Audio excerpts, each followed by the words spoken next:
All right, so good evening and welcome everyone. My name is Jason Wasserman. I am currently serving as the president of Restorative Action Alliance.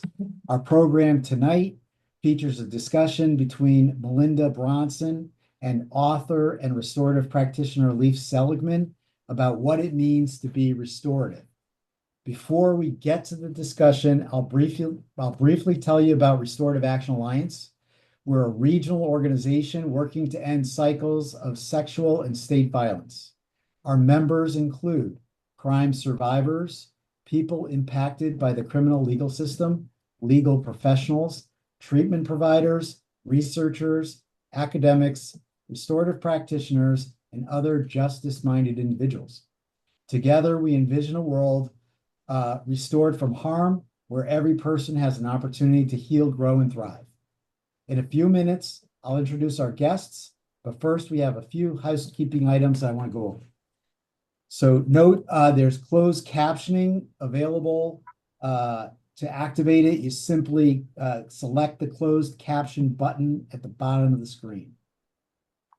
If anyone has a question for our panelists, please use the Q&A button.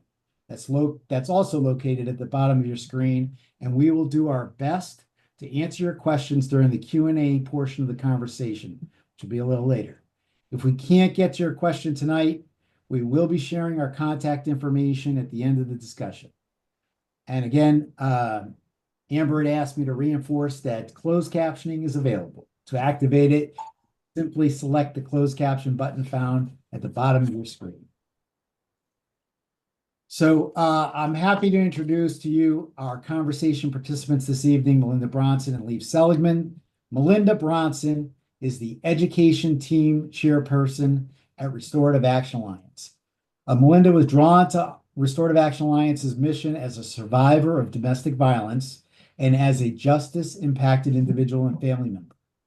Melinda was on the dance faculty of Barnard College, Columbia University, from 2013 to 2021, when she decided to leave her position and take time to deepen her commitment to her art making, anti-registry activism, and to understanding the potentials of abolition and mutual aid to transform our society.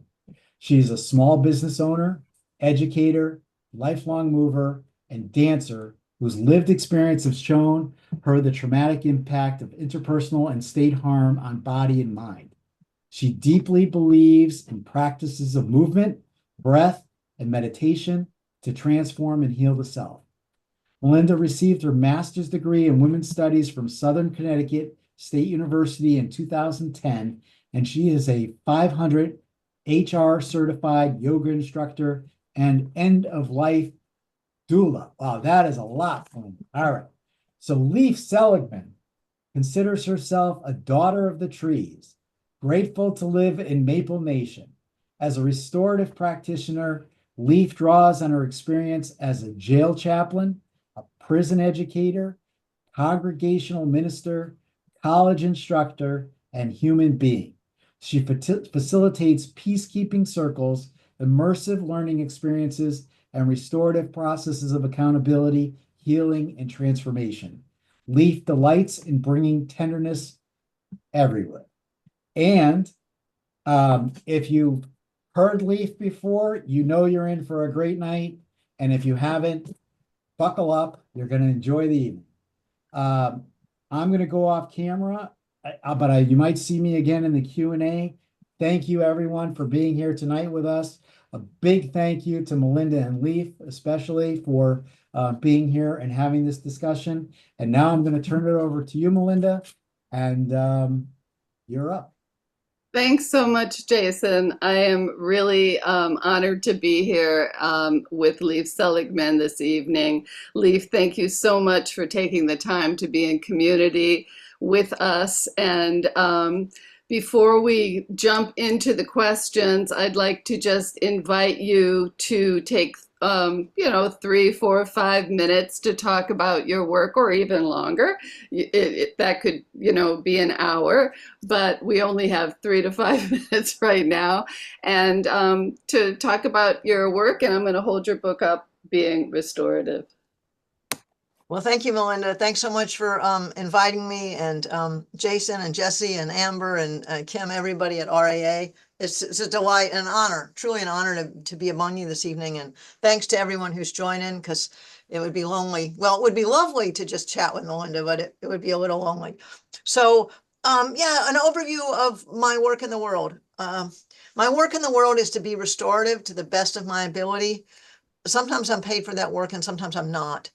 And it's my work in the world just as a human being. It's the Talmudic imperative that what's ours to do is ours to do, and none of us can do everything. But nor are we sort of entitled to step back and say, "Oh well, I'm not really going to contribute to the well-being of humankind." So I think for me, being restorative, if somebody says, "Well, what do you mean by that?"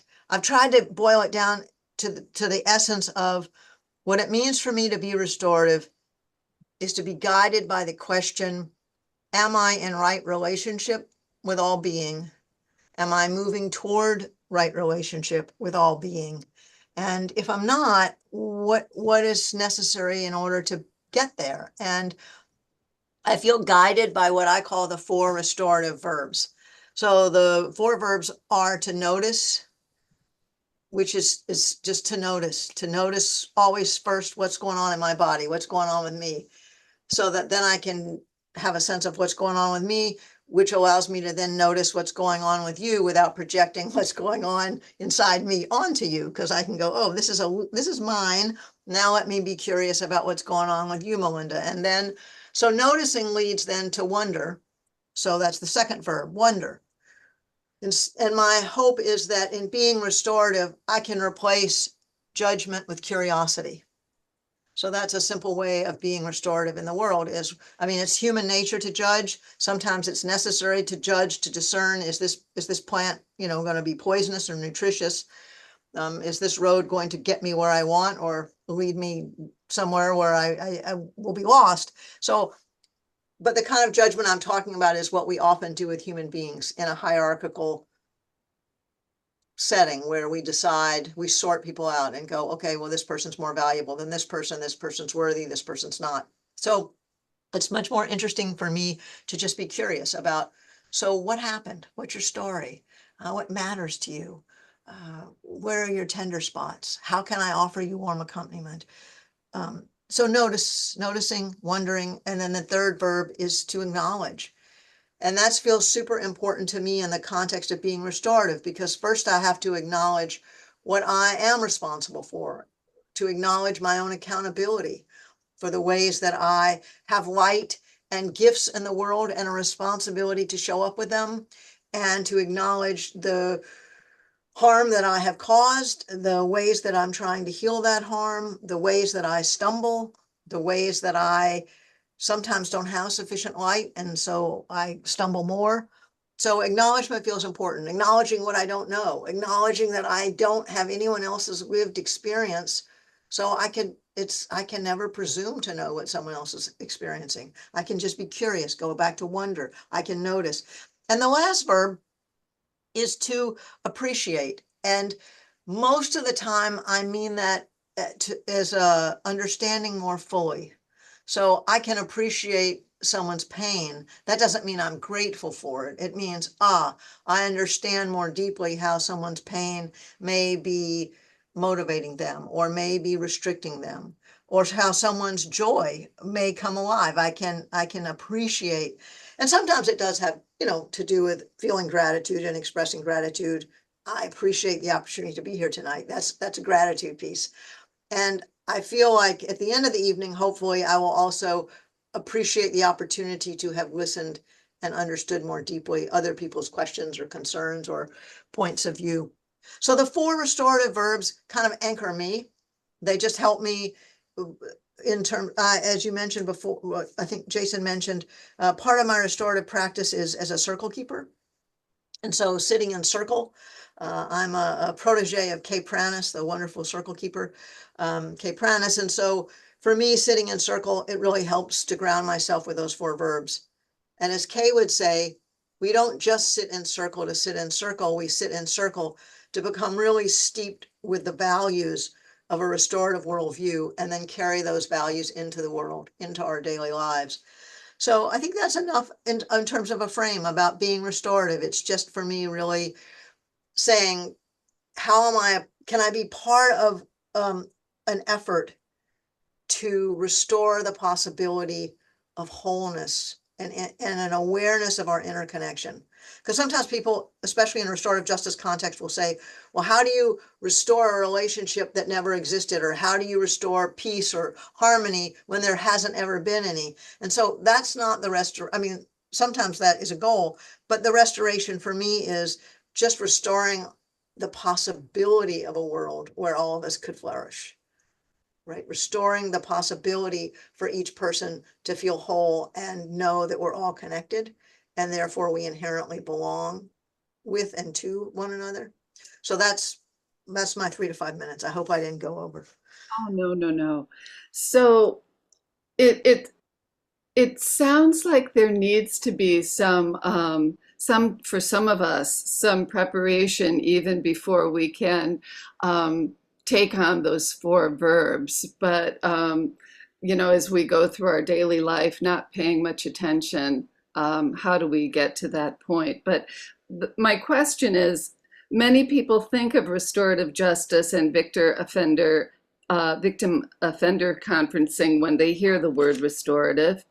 You spoke just now about a way of being that acknowledges our interconnectedness and requires intentionality and calls for daily practice. So how can we be restorative on a daily basis? How can we expand that practice? How can we learn how to do that? Well, I hope if you read the book, it helps. So that's one thing. But I think just being restorative for me is, and I agree with you, it's about, Melinda, yes, we have to practice the verbs and cultivate habits of being in right relationship. But for me, it's about offering some warm accompaniment, being curious, being aware that we're all connected, so that when any of us, and I include myself in the us, when any of us are feeling defensive or afraid, rightfully afraid, worried about the future, whether that's due to the political landscape, due to being justice impacted, or I want to say impacted by the criminal legal system, where I believe there is not actually justice. Whatever it is, family stuff going on, for me, being restorative is taking that moment, if I can, to breathe. And again, to go, okay, what's going on inside of me? What do I need in this moment to show up fully for you and me? And if I can't show up fully, to acknowledge that, to say to whoever whether it's someone in the queue at the bank, whether it's someone on the customer service line on the phone, whether it's a loved one at home, and I used to say this with my co-learners when I taught, there are days where we can't fully show up, and that's okay. It's okay to not be okay. And it becomes really powerful if we can acknowledge that. So, for instance, one of the things I used to do when I taught, especially in the last couple of years that I was teaching, I taught in circle. So I used a sort of formal circle process. And I would pass the talking piece, and the opening query was always, do you have any tender spots? Do you have any exuberances? And even if people didn't care to say or name a tender spot, the fact that I started the class asking the question was an acknowledgement that we are human and we all have tender spots. And some days they may not rise to the surface, and that's great. And it's just a way of opening the kind of class and saying, okay, so we're all human here. And it's really hard. Being human is not easy. Showing up for each other is not easy. So for me, I think the daily practice, a way people can do it, is again to sort of pause, to notice what's going on, to be curious. I try, and I'm not great at it at all. I admit, I think if you've watched it in my TED Talk, you know this. I sometimes have a little lead foot when I drive. And if I get behind someone who's traveling slower than I want them to, I can get kind of cranky in my head. And when I'm being restorative, I make sure I back off, not rude and tailgate, But also I changed the narrative in my head to like, instead of thinking, well, what part of the speed limit don't you understand? Like, why would you be going less than the speed limit? I go, maybe that person is like me and doesn't see so well at night. Or maybe that person is like me and got a speeding warning recently and doesn't want a ticket. Or maybe the person just chooses to, go a little under the speed limit. Or maybe the person is so distracted because they have a broken heart or they're worried about someone. And so for me, that's a way of being restorative. Even if the person in the other car doesn't notice it, I've come to believe that when I open my car door, the energy that has built up in my car goes out into the world. And so if I want there not to be toxicity and hostility and judgment, I need to start in the solitude of my own automobile. So it can be little stuff like that. And then it can be huge stuff. It can be, I tried really hard in this book to wrestle with the question that a woman I am in circle with regularly asked, which is, what is a restorative response to war? Is there a restorative response? Sometimes it's big things like that, just trying to imagine geopolitically, or right now we're in a really, I think it's fair to say, quite a contentious election cycle. And it feels really important to me, regardless of my politics or your politics or the person's politics in front of me, regardless of a bumper sticker or a yard sign, to remember, and it's super hard for me right now, that we are all connected, that we are co-constituent cells in the body of Earth, and that what befalls one befalls all.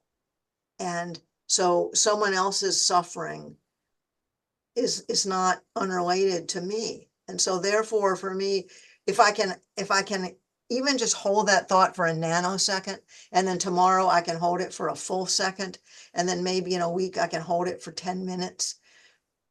To me, that's a real effort to be restorative. Just so I guess those are kind of ways I would say, there's not magic to it, or you don't need a degree or a certificate in restorative anything. You just need to say, is what I'm about to say or not say, or do or not do, or how I'm even just energetically showing up, is that moving me closer to being in right relationship with the beings around me or not? And if it's not, then I might be curious about, what might move me closer to right relationship? Yes. Thank you so much for that. And also thank you for acknowledging the difficult geopolitical situation that we're in right now, because it can be difficult to talk about, but just an acknowledgement that we are all feeling that. I really appreciate. I want to be sure that you haven't already answered questions, because your answers have a lot of breadth to them. This webinar is serving as the opening to a series exploring how faith communities reconcile redemption and repair with their policies and practices relating to people in reentry, and more specifically, people who are required to register. Can you share a few thoughts on this as it relates to your past experience in faith communities and the spiritual roots of restorative practice? That is a big and deep question. I'm grateful I got to see it a few days ago. I've been thinking really hard about this. I was thinking at dinner, I was eating by myself, thinking about this question, because I know that this webinar is kind of kicking off, I think, a series. And so I want to just take a moment so that I can be thoughtful with this. One thing I want to acknowledge is that religious institutions often are expressions of many things. And I think they're expressions of very positive human impulses as well. So I want to be clear about that. And I always speak in a both and, not an either or. And my experience of many religious institutions, both I mean that on a congregational level, and I mean that on a denominational level, or the, a worldwide level. Also, it feels like there are expressions of a hierarchical worldview. And I think that it's a difficult intersection. I feel like a lot of folks, just regular folks, which I mean, I think most of us are regular folks, right? But folks, if we go to a religious community, a faith community, something organized like a gurdwara, a temple, a synagogue, a church, we often go for all kinds of reasons. And it seems to me a primary reason we go would be to experience belonging. I belong here. Because religious institutions, most of them, not all of them, again, many of them suggest that they are, in quotes, God's house, that somehow if we enter into these institutions or these communities, we will encounter the divine in whatever way that metaphor makes sense to us. So we think about, okay, so folks come in looking for a sense of belonging, and perhaps, not always, but perhaps to be closer to whatever we might consider the numinous, the divine, God, spirit, whatever it is we want, whatever, a higher power. And that intersects or collides with institutions that are really grounded in hierarchical understandings of the world. Those who have more power, those who have more status, those who might be closer to God, those who might be more important to God, and those who we think are ungodly. And so I want to acknowledge as a person who's certainly I don't feel responsible for all organized religion or any of it, but I certainly want to acknowledge the profound harm that religious institutions have caused and continue to cause to all kinds of folks. But obviously the Catholic Church is sadly probably most associated with the sexual harm of children of any institution in the world. That's probably, if you say Catholic Church, most people would go, oh, the pedophile priests. I think that there are all kinds of other ways that harm is done. And so I feel like, I've certainly, I was saying in a conversation I had earlier today, when I preach, I'm an itinerant preacher, so I do pulpit supply. That means the clergy person is away on Sunday, or maybe the congregation doesn't have a clergy person and I fill in on a Sunday. And often I'm asked to read a statement that says something like, wherever you are in life's journey or wherever you are in your faith journey, you are welcome here. And I always think to myself, who is really welcome here? Is the person who has crimes of a sexual nature in their past welcome here? Is the person with mental illness who is currently unmedicated welcome here? Is the person who is unhoused and does not have access to hygiene and sanitation welcome here? Is the person who is inebriated welcome here? Is the person who is seeking sanctuary as a person who is living in the United States without the legal documentation required to stay here welcome here? And so again, I feel like the irony is that in the religious traditions that I'm aware of, what they all have in common is we love the person who is not us as much as we love ourselves. And that certainly in Christianity, there is a preferential option for the poor, the marginalized, and the oppressed. Judaism has a strong tradition of that as well. I think Islam does also. And so I think, well, that's the great irony, right? Is that we have religious organizations that grow out of these religious impulses to be in right relationship, to belong, to know that we're all part of the cosmos together. And they intersect with hierarchies that say, well, some people don't belong here because we don't like what you've done, or we don't like who you love or how you love, or we don't like your gender expression, or we're uncomfortable with your mental illness, or we're uncomfortable with your trauma. And so I guess that's a messy, not very coherent answer. It's just my way of acknowledging that I think great harm happens within religious institutions. And I hope that there's some more capacity for healing through really honest conversations. Because I don't I don't hear a lot of truly honest conversations. I hear a lot of worry about who's going to get sued and liability and litigiousness. And I hear a lot of concern about keeping some people safe while disregarding the psychological and social safety of others. And so is that beyond sitting in circle in those places? Could they, could achieve a lot by circling up? Preach, absolutely. I mean, yes, and I have so offered that and feel like it's such an important place to have circle is in religious congregations or in faith traditions. Absolutely. Just to have certain, because I want to acknowledge, people have what I call coexisting needs and coexisting concerns. And sometimes they're in alignment. Sometimes, I'm guessing that everybody in any congregation, not everybody, I'm hoping that most folks who are in any congregation on any given day, at any given time, all they want is well-being for themselves and others. I don't, there are obviously horrible exceptions when people go into religious institutions to do harm, and, Dylan Roof goes in to murder African-American people, or someone comes into the Tree of Life synagogue to murder Jews. I'm not talking about those folks. I'm talking about folks who might come to belong and wish to worship together or have fellowship together. So even, I think that's why it's like, okay, so if we're all here because we want to feel this connection, we want to feel a sense of belonging, then I believe that it's important to be brave enough to say, well, that sometimes it's harder to embody whether it's the 10 Commandments, whether it's the Lord's Prayer, whether it's any prayer, like religious tradition is hard. It's hard to follow spiritual practices, which is why I think people try to do it collectively, because it's really, really hard. So I have this silly little expression: it's easier to keep kosher in a kosher neighborhood.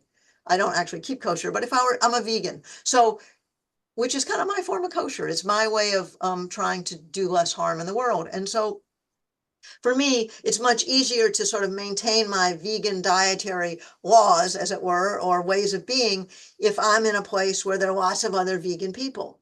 If I'm the only vegan for 100 miles anywhere, and nowhere I go can I find a vegan option at the restaurant or in the grocery store, it's really hard. And so I think about the same thing with anybody who's trying to love thy neighbor as thyself. Well, that sounds easy to say, as long as your neighbor doesn't piss you off or vote a way you don't like, or if your neighbor's out there, depending on who you are. Like, I'm someone who doesn't enjoy automatic weapons. But if I have a neighbor who's out there firing their automatic weapons, it isn't easy to love my neighbor as I love myself. So it's not easy to think about how to be environmentally responsible, because I grew up in the United States of America as a person with a tremendous privilege, which meant that I grew up with comfort and convenience. So I'm just used to buying what I want in the grocery store and going where I want in my car, which may not be good for planet Earth and all the beings in it. And that's harder for me to sit with and try to make good decisions about all alone in my house, or that home that I share with my friends.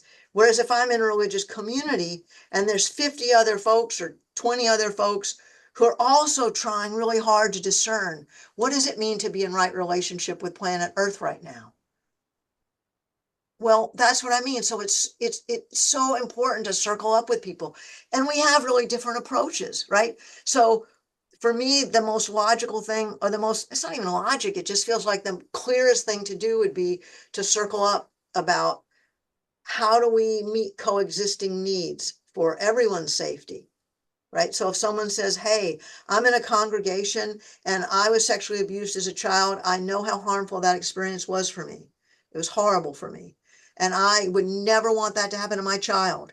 And so I'm nervous to think that someone who might have caused harm like that, or someone who might have looked at or trafficked in child pornography, is going to come in church and sit near me and my child. We can understand a person's fear. And then if someone else says, hey, I've been made a pariah in my community for something that I may have done or may not have done, or people may misinterpret what I've done, and I would like a chance to worship and be part of community and find ways to belong without feeling terrified that if I say good morning to a child, somebody's going to think I'm a pedophile about to eat them up. And then a circle is a space where people can respectfully listen to each other's lived experience. And then maybe the mother who's rightfully afraid hears the experience of someone else, and the person who may feel like, gosh, it's horrible to feel like I'm this pariah. Can I just come to church and be accepted? Can go, okay, I hear this person's concern. So then how do we hold everyone's concerns with tenderness and care and find ways to coexist in right relationship? I believe it's possible. I don't believe it's easy. I believe it's possible. Have you had experiences requesting that people circle up, and are they receptive to that? How would you approach that? Well, I've had experiences as a minister of asking people to circle up. And people were into it. People were, I mean, again, I think part of what I want to say, maybe this is a good time to say it, and I apologize for any of the listeners who I can't see are going, yeah, we already know about all that. But if people aren't super familiar with circle or restorative circles, any circle, the other thing about a circle, that if I could just tell you one thing, the way circle works is there are 4 quadrants in a circle. And the first quadrant is getting acquainted. The second quadrant is building a relationship, establishing trust. The third quadrant might be construed as addressing an issue. And then the fourth quadrant would be, if there's, depending on the purpose of the circle, it might be visioning a new future together. It might be, if it's a restorative circle where harm has been committed, it might be, what is the repair? What is the reparative work to do? But so the reason I'm bringing it up is to say that in any circle, whether it's a single circle like Saturday from 6 to 8 p.m., we're all going to circle up for 2 hours, or if it's okay for the rest of the academic or the church year, the calendar year, every other Saturday from 6 to 8, we're going to circle up, because we as a congregation have big things to discuss before we ever get to, in quotes, the issue. Say a congregation has a desire, has a stated goal to say, we really want to rethink our policies and practices just around broadly the issue of belonging and safety. And maybe we've had the issue come to the fore in a very specific way, and maybe we haven't, but we know it's out there. So we want to have a series of circles to get to that. So whether it's one or whether it's many, I would say the first 2 quadrants you have to be in those first 2 quadrants before you can get to quadrant 3. And I think that's what happens sometimes, is that congregations, organizations of all kinds jump right into, well, here's the issue. What are we going to do about XYZ? Well, that never works. Literally, it never works, because one, getting acquainted is important. Even in a congregation, everybody doesn't know everybody equally. So some people may say, I've been in this congregation or this organization, this neighborhood, this school, this university, it doesn't matter what, for 20 years. And, Melinda, you came last week, so we don't all know each other. And then I think, well, we might have been sitting next to each other for 20 years. I've sat in 12-step programs. I sat in the halls for 30 years. There are people, I didn't know their last names. I didn't know what they did. I might know everything about their journey of recovery, but I don't know where they worked. I don't know if they had kids. So getting acquainted is super important. Building trust through sharing our stories is super important, because when we can trust each other, the body moves at the speed of trust. So if I'm trying to figure out a thorny issue and I don't know who's in the room with me, and I don't trust, just because I haven't established trust, then my body is going to have a sense of alertness that is listing toward threat. And if the body perceives threat, right, the body goes into fight or flight, the body goes into high alert, the prefrontal cortex goes offline, and my capacity to think creatively goes out the window. So we're not going to come up with great ways of being and great ideas until we can all settle in our bodies. And we settle in our bodies and we co-regulate in a circle when we know who's in the room, what's at stake for everybody, what matters. And I go, okay, I don't have to like you. I don't have to vote like you. I don't have to agree with you. I don't have to have the same experience as you. I just have to know that we're connected human beings. We are so connected, and our well-being is inextricably bound. And if I start with that as my premise, and I know that I can trust you because we've sat in circle long enough that I can feel that, then we can get somewhere. So that would be my only, I don't know, caveat to say circle process is a wonderful thing to do. And I would just encourage folks, and I'm happy to talk to anyone about that offline. And I have a website, which is just myname.com, to help to be supportive of anybody who wants to go through that process. I just wanted to say, even in a conversation with your best friend, I would still say how we got quadrant 2 in place before we get to quadrant 3. Absolutely. I love, the reference to the body being, a body person and a mover. I know, although in a very bad situation, even the body can shut down if you're a dancer and mover. You don't even realize it sometimes, and you're going on automatic pilot. So these are kinds of practices that can bring you back. One of the concepts you speak and write about that really resonates with people is the idea that change is only possible in an uncondemned state, and that in order to recognize the light in others, we must sometimes acknowledge darkness in ourselves. What experiences brought you to recognize this, and how do you think they've been useful to being restorative?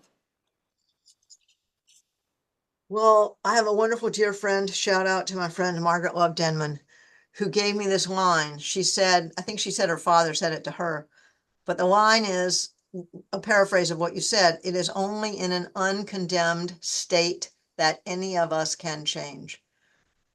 And what I love is that my mentor, Kay Pranis, the circle keeper extraordinaire, what she heard was, it is only in an uncondemned space that any of us can change.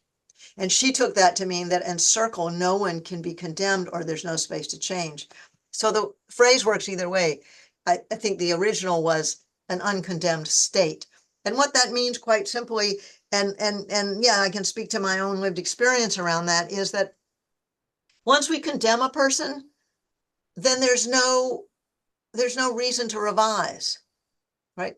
So there's no reason to change. If my belonging is not assured, if my sense of belonging is conditional, or if I've been condemned and cast out, and yet at the same time I'm cast out and condemned, and condemned can come in the form of being on a registry. Condemned can be on the way that we label each other for life. We mistake behavior for labels. Bad. What I did is not who I am and is not a noun. And I've made all kinds of mistakes in my life. And I used to talk about that with my co-learners. And I actually, as an aside, so this is okay, this actually answers the question. So one of the things I've done in classes when I taught before, and I was teaching a lot of content around restorative justice and around this concept of an uncondemned state. So I invited my co-learners early on in the semester to write down, just for themselves, not to share, what they felt the worst about, what's the worst thing you've ever done? For you, just in your own heart or your own body, what's the worst thing you've ever done? And then turn that into a noun. So, for a lot of college students, it might be, I'm a liar, I'm a cheater. Most of them didn't get much past that. But for instance, I gave them a kind of slightly silly example. I said, when I was 8 years old, I shoplifted a Snoopy pin from Moon's drugstore. No one has ever called me a shoplifter. When I was 20, I shoplifted a bra from a Kmart. Those are the only 2 times I shoplifted in my life, but twice I shoplifted. I did not get caught either time, but nobody has ever called me a shoplifter. And I said to them, we do that to people all the time. And then I said, let's make a list of words we use as nouns. We talk about sex offenders, rapists, murderers, drug addicts, alcoholics, drunks, all kinds of things. Whores, you name it. We have all these really ugly words we use. And I said, so And so I asked this, I invited, it was an invitation. I said, I'm going to pass the talking piece and I'm going to invite you to introduce yourself in the style of 12-step programs everywhere by saying like, hi, I'm Leaf, I'm a blank. Well, in AA, it would be I'm an alcoholic, and NA, it would be I'm an addict, whatever. So I asked them to do that. So like, I'm Leaf and I'm a thief, or I'm Leaf and I'm a whatever. And those who cared to did it, and those who didn't want to could pass. And then I passed the talking piece a second time, and I said, I would just like to ask you to use my favorite verb, notice. What did you notice in your body as you anticipated that talking piece coming around? And I said, you had the choice in this class to pass. Think of all the people outside of this class who don't ever get to pass, because that's how we label each other. And people can't peel that label off no matter what they do. So you might want to think about the language you use.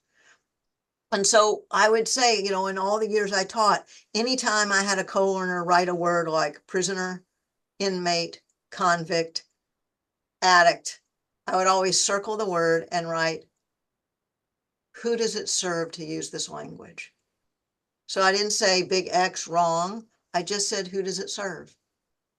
And so I guess what I would say is my own experience is that I've certainly made a lot of mistakes. I hope not to repeat the ones I've made, and I'm human, so I'll make new ones. And I don't want to be condemned. And I know that what allowed me when I've faltered and caused harm to make amends, to engage in repair, to be accountable. What allowed me to do it, because it's painful, I want to be very clear. My own experience is that it is super painful to acknowledge when I cause harm, because I don't want to. It's not who I think of myself as. And so it's really hard and painful.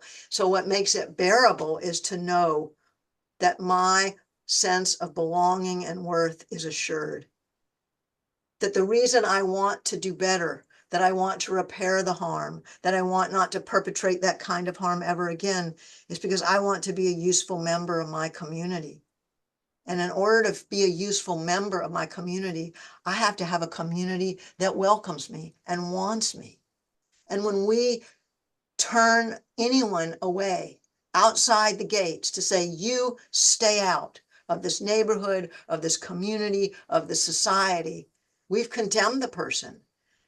And then we sometimes have this crazy idea that people are just going to want to like get better and heal. And I think, well, for what? If you've cast them out, where would they have that opportunity? So I just can tell you from my own life, certainly the folks that I met in prison when I was a fairly young person, I was not incarcerated. I was volunteering, and then I got grants to go in and teach in prison.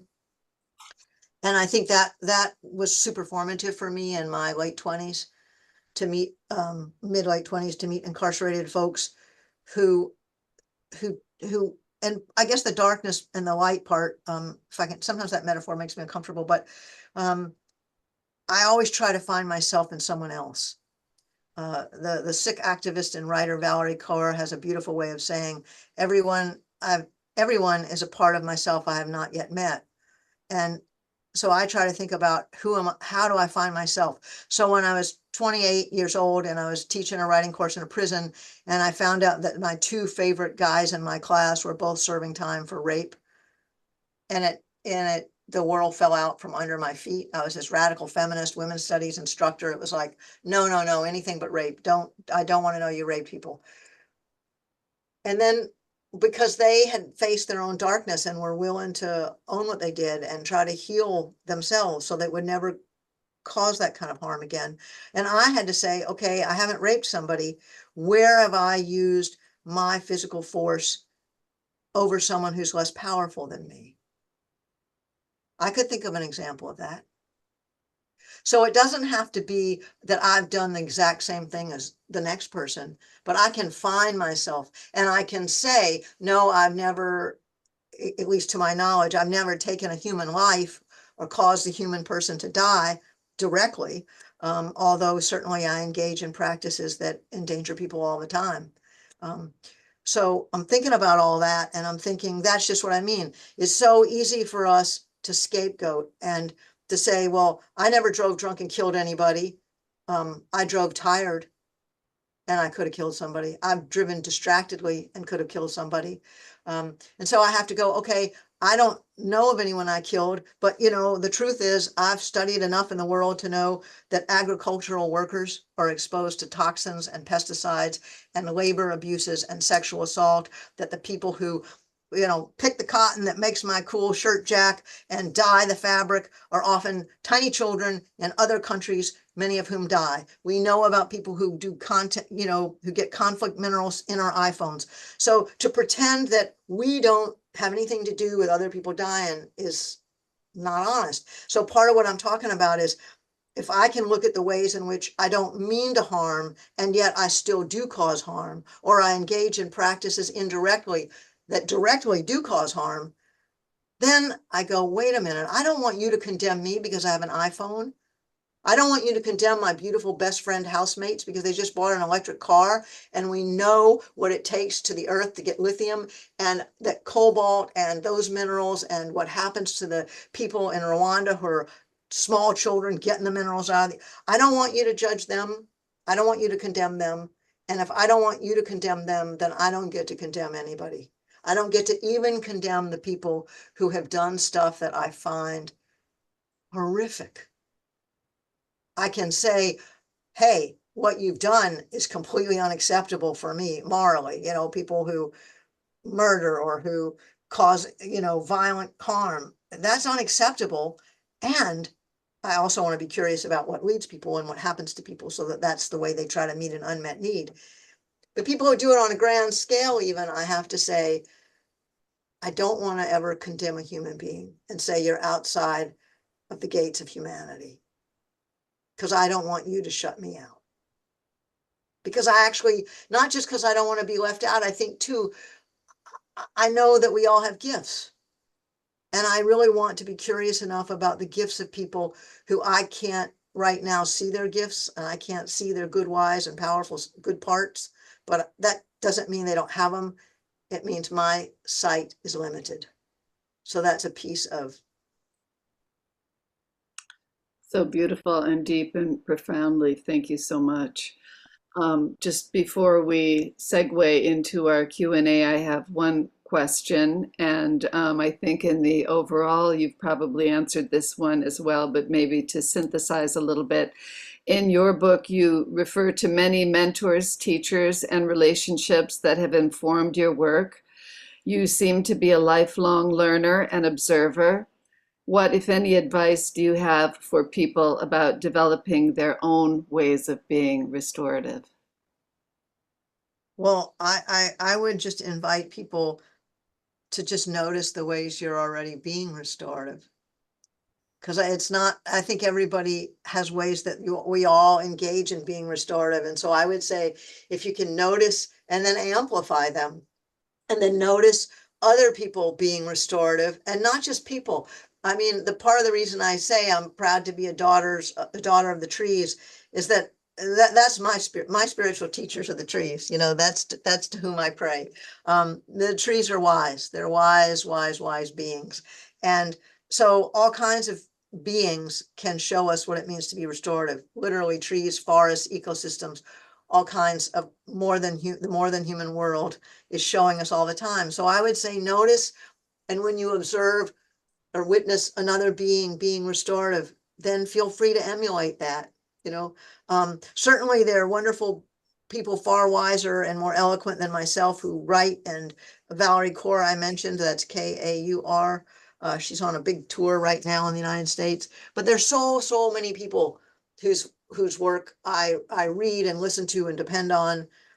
Again, people are welcome to go to my little website, and I'm happy to email with you and share among each other great books and great resources. My main thing really, though, it would be just to say, notice when you receive tenderness and curiosity and grace. Notice if that feels good in your body.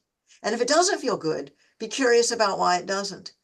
And be compassionate with yourself. I mean, I guess that's what I would say is it's more just to practice as much as we can compassion and not to exile the parts of ourselves that we have not yet come to love. Don't even kick parts of ourselves off the island. So Thank you so much. And and to remember to notice, wonder, acknowledge, and appreciate. I love those four. All right, we're going to open up the Q&A. And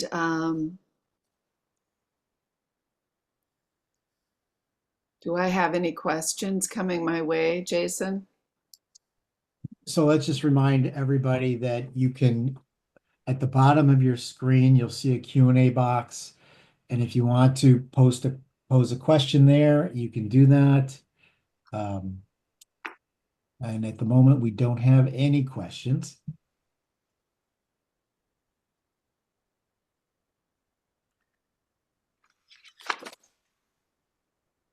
well, if anyone wants to share how they feel like they're being restorative, I welcome hearing that too. So if anybody wants to put that in the Q&A and offer an answer.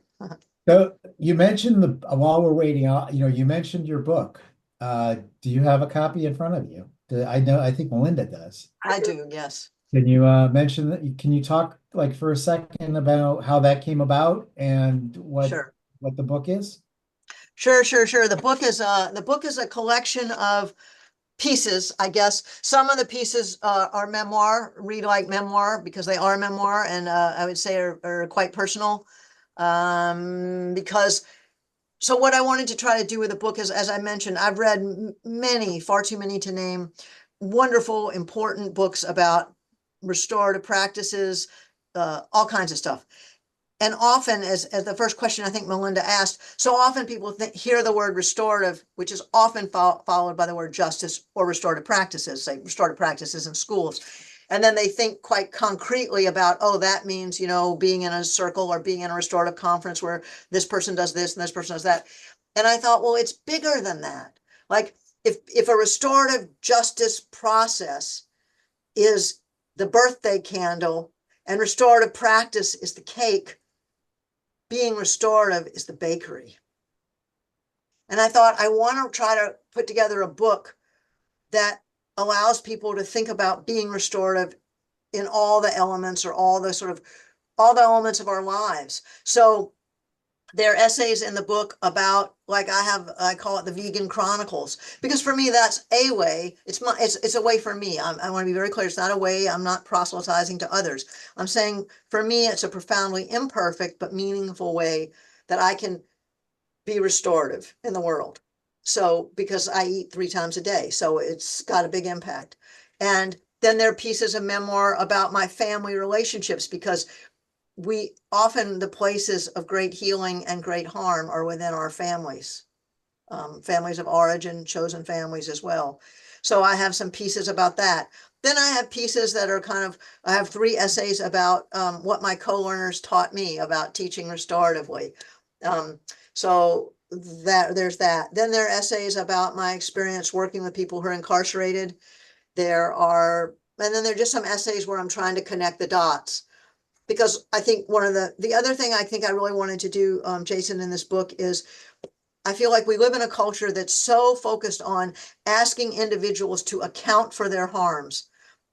And in all the years I've gone into prisons and jails, carceral spaces, people have said to me, well, what did they do to end up there? And which is like, and I said, you know what, that is actually not a useful question. The question for me isn't what did any individual do to end up in prison or jail. The question is, what did we collectively fail to do that we allowed one of our siblings, our brothers or sisters, our siblings, to end up locked in a cage?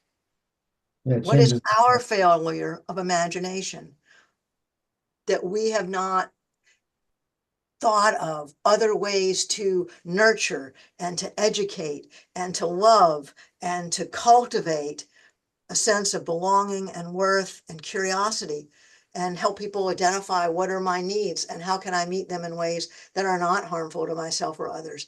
And so I think I really was kind of on a mission to try to put some words down on paper because I'm a writer, to try to invite people to sit with that question with me, to keep me company in the question. Great. So we're getting some questions in now. And the first two have a similar bent to it. They're about the church and the faith community. So the first one says, I was recently released from prison, would like to be part of a faith community. How do you suggest I approach the hierarchy? And the second one is, how open do you find Connecticut congregational churches to be in their willingness to work on restorative practices? So there's how do I even go about getting into the community, and how receptive are they going to be specifically in Connecticut, but in whatever experience you've had? And I have no experience in Connecticut, so I will defer to those of you who are wiser, who have experience in Connecticut. I would only offer that if you find any congregation in Connecticut who would like to sit in circle and work towards a more holistic, responsive way to be, I'm happy to come to Connecticut. I don't live that far away. I did live in Connecticut briefly in the 80s, a long time ago. The first part of the question was, kind of what would I suggest about Approaching the hierarchy was the question. right. I suppose, I mean, I say this and I want to say that I don't assume one would, I mean, it would take a tremendous amount of courage to do it. I would, if it were me, I think I would actually have well, I might do a couple of things. I might if there's a clergy person, if it's a congregation with a clergy person or a lead or senior pastor, rabbi, minister, imam, whoever, I might ask to have a conversation with that person and say, not necessarily that you would have to disclose, hey, I'm recently formally incarcerated. I have a friend is still my friend. I have a dear friend who did get out of an incarceration situation, and she did share that with a faith leader at the religious institution that I suggested she go to, because the faith leader was someone I'd been to high school with, hadn't talked to in 40 years, but was a good guy in high school. She was completely honest and disclosive, and I'll be honest, it seemed to blow up in her face. So that wasn't so great. So I don't want to minimize. I think, though, I might start with that to have a conversation. Again, maybe just to say, not like, hey, I'm a person who's re-entered recently. I don't think it's necessary to say that. I might say, I'm a person who's looking for a faith community, and I'm curious about this faith community, because probably the faith community espouses language about being welcoming, because most do. To say, I'd like to know what that really means. For instance, if it's in a Christian context, especially like the Congo churches, the congregational churches, which are Christian, Jesus was very clear. Jesus didn't dial it in. Jesus didn't send a scroll to prison or a papyrus. Jesus said, when you visited those in prison, you visited me. So I might go in and say, I'm really curious because I'm seeking to find the right faith community, and I'm really looking for people who hew quite closely to the teachings that Jesus was so explicit about in the Gospels.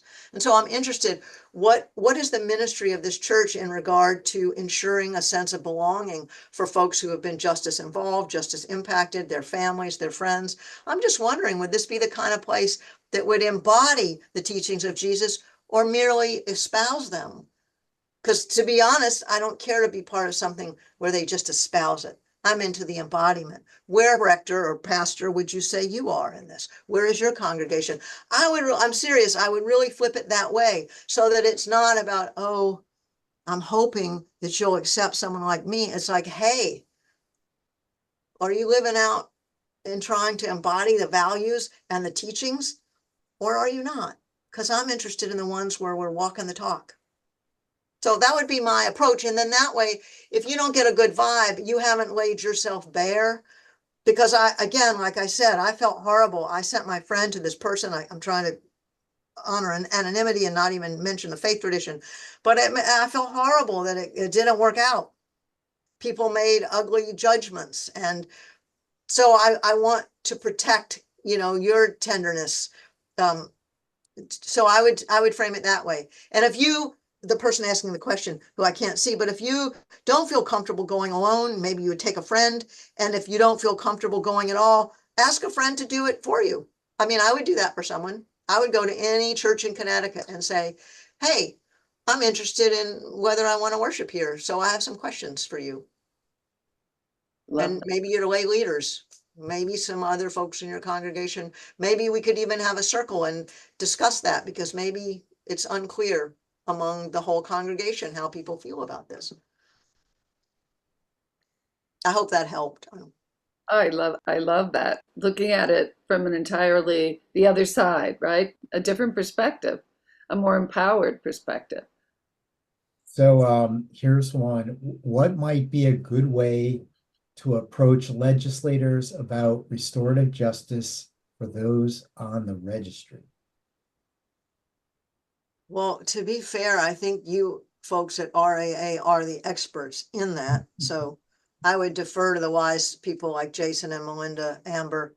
Um, you know, and I'll be honest, I hate to say this, I don't want to be cynical, because politicians are just people who hopefully are trying to be public servants, not people trying to exert power over others. I guess my own feeling about when I've tried to approach my own legislators about all kinds of things, my sense of ethics often, even though we might have, in quotes, sort of vote the same color, red or blue, registries don't work. Well, they work. They work to isolate. They work to harm. They work to make us and them more visible. So if somebody says, well, the reason that we have, if a legislator says, well, we have registries because we want to keep people safe. I mean, you all, seriously, I mean that with all respect. You have articulated so beautifully, yes, and here's all the research and the documentation to show that it doesn't keep anybody safer. It simply isolates people. It alienates people. It makes people who are most in need of love and warm accompaniment and belonging and healthy boundaries being modeled. Those are the very folks we want to bring into our circle. So I guess that's what I might, if I had a chance to sit down with a legislator, that's what I might say is, well, why would we want to cast anyone out? How's that working for us so far? Given that we incarcerate more human beings and we have these horrible registries and we give people who commit crimes of a sexual nature, or I don't even like the word crimes, but people who cause sexual harm, we haven't really talked a lot about it, although I know everyone on the call knows, the longest sentences, right? The most vitriol is directed for that. And for me, that's a collective scapegoating. We live in a society that collectively sexualizes children in a way that I don't know of any other society does, to the extreme that we do. And then we like to punish the people who treat children in ways that we consider sexual. And it's like, that's what I mean about scapegoating. It's like, I want to point the finger at this person over here who did this with this child. And I want to wash my hands of the fact that we not only sexualize children, we have created a world so full of chemicals and hormones that there's all the research that shows in the 1990s, children starting to enter puberty at a much earlier age.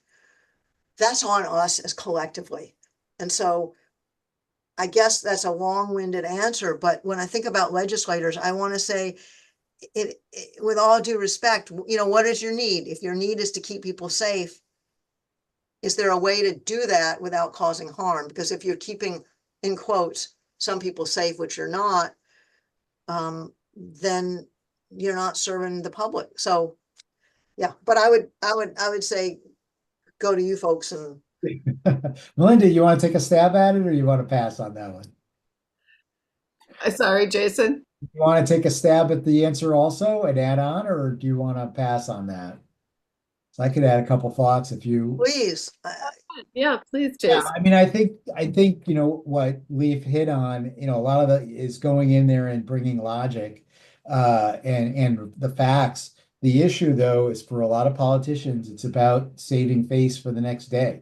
So I think for us in our organization, it's doing a couple things. It's building the relationships with the legislators beforehand, so that they know who we are. And we want to make sure that as restorative practices and restorative justice becomes more of a talking point and issue in the overall legal system, that we're not excluding people who have committed sexual harms, that there's no reason to carve that out.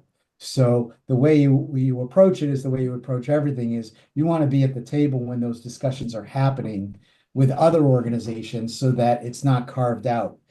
And we also have to do all sorts of things we can, like this webinar, to educate people and make sure that people understand the basic facts, and we change the narrative, and all the things that Leaf has talked about tonight, and labels and everything else, is all part of humanity and restorative and healing, and how do we want people to be.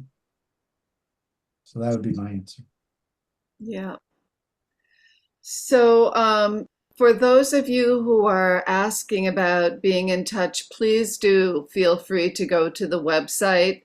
I think we're going to bring this wonderful evening to a close. I really want to give my deepest thanks and appreciation to Leaf for spending this time with us. Leaf, thank you so much. It's been wonderful, and we've all learned so much. And don't forget, everyone, this is full of wisdom and direction and stories and wonder. Please, again, go to our website if you can, donate. I also would like to mention that we have another webinar in this series coming up on November 18th, and we hope you'll join us for that. Jason, anything else? Again, thank you both for the roles you play. Thank you, Jesse, who's been behind the scenes tonight helping us. And thank you, everybody, for being here tonight. We didn't get to every one of the questions because it's from a timing perspective, but absolutely reach out to our organization, reach out to Leaf. We might take you up on the Connecticut congregational type work that you offered, Leaf. But as Melinda said, we've got more coming. Remember to listen to the Amplified Voices podcast. I got it on the shirt. And our website is www.restorativeactionalliance.org. And if I could just say, my website is just, again, it's my name, leafseligman.com. And you can reach me at leafseligman.com. And it's leaf like on a tree. So I'm happy to, if people had questions that you would like to engage with, feel free to email me, and I'm happy to be in dialogue with you. Oh, thank you. Thank you, Leaf. And Kim wrote www.restorativeactionalliance.org in the Q&A for everybody. So that's out there. All right. So Melinda, take us home. All right. So thank you again, everyone. Thank you for the audience, to the audience for being here, taking time out, and thank you again to Leaf, our deepest heartfelt thank yous. Hope to see you again. Good night, everyone. Good night. Take good care.